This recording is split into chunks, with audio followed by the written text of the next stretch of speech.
ലൈംഗിക പീഡന കേസിൽ കുറ്റപത്രം സമർപ്പിക്കപ്പെട്ട മുകേഷ് MLA പൂർണ്ണമായി പിന്തുണയ്ക്കാതെ CPM-ലെ വനിതാ നേതാക്കൾ. ലൈംഗിക പീഡന കേസിൽ മുകേഷ് MLA-ക്കെതിരെ കുറ്റപത്രം സമർപ്പിച്ചതിൽ പ്രതികരിച്ച സംസ്ഥാന വനിതാ കമ്മീഷൻ അധ്യക്ഷ P. സതീദേവി നിയമപരമായി രാജിവെക്കേണ്ടതിന്റെ ആവശ്യമില്ലെന്നും കോടതി കുറ്റക്കാരനാണെന്ന് കണ്ടെത്തിയാൽ മാത്രം രാജിവെച്ചാൽ മതിയെന്നും വ്യക്തമാക്കി. ധാർമ്മികതയുടെ പേരിൽ രാജി വേണോ എന്ന് തീരുമാനിക്കേണ്ടത് മുകേഷ് ആണെന്നും സതീദേവി ചൂണ്ടിക്കാട്ടി. മുകേഷിനെതിരായ കുറ്റപത്രത്തിലെ വിശദാംശങ്ങൾ പുറത്തുവരട്ടെയെന്നും അന്വേഷണം നടക്കുന്നുണ്ടെന്നും വേവലാതി വേണ്ടെന്നും PK ശ്രീമതിയും പറഞ്ഞു.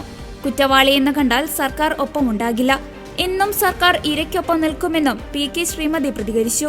സിനിമയിൽ അവസരം വാഗ്ദാനം ചെയ്തും താരസംഘടനയായ അമ്മയിൽ അംഗത്വം നൽകാമെന്ന് മോഹിപ്പിച്ചും കൊച്ചി മരടിലെ വില്ലയിൽ വെച്ച് ലൈംഗികമായി പീഡിപ്പിച്ചെന്നാണ് മുകേഷ് MLA-ക്ക് എതിരായ കുറ്റപത്രത്തിലെ ആരോപണം. 2010-ലാണ് കേസിനാസ്പദമായ സംഭവം നടന്നത്.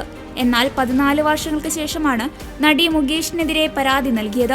നടിയുടെ രഹസ്യമൊഴിയിലെ വിശദാംശങ്ങൾ സാധൂകരിക്കുന്ന ഡിജിറ്റൽ തെളിവുകൾ അടക്കമുള്ളവ പോലീസ് കുറ്റപത്രത്തിനോടൊപ്പം ഹാജരാക്കിയിട്ടുണ്ട്.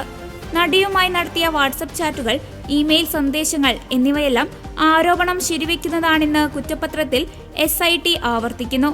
പരാതിക്കാരിയുമായി മുകേഷ് ഒരുമിച്ച് യാത്ര ചെയ്തതും സാഹചര്യ തെളിവുകളുടെ ഭാഗമായി അവതരിപ്പിച്ചിട്ടുണ്ട്. ഇരുവരെയും ഒരുമിച്ച് കണ്ട വ്യക്തികളെ സാക്ഷി പട്ടികയിൽ ഉൾപ്പെടുത്തിയാണ് കുറ്റപത്രം.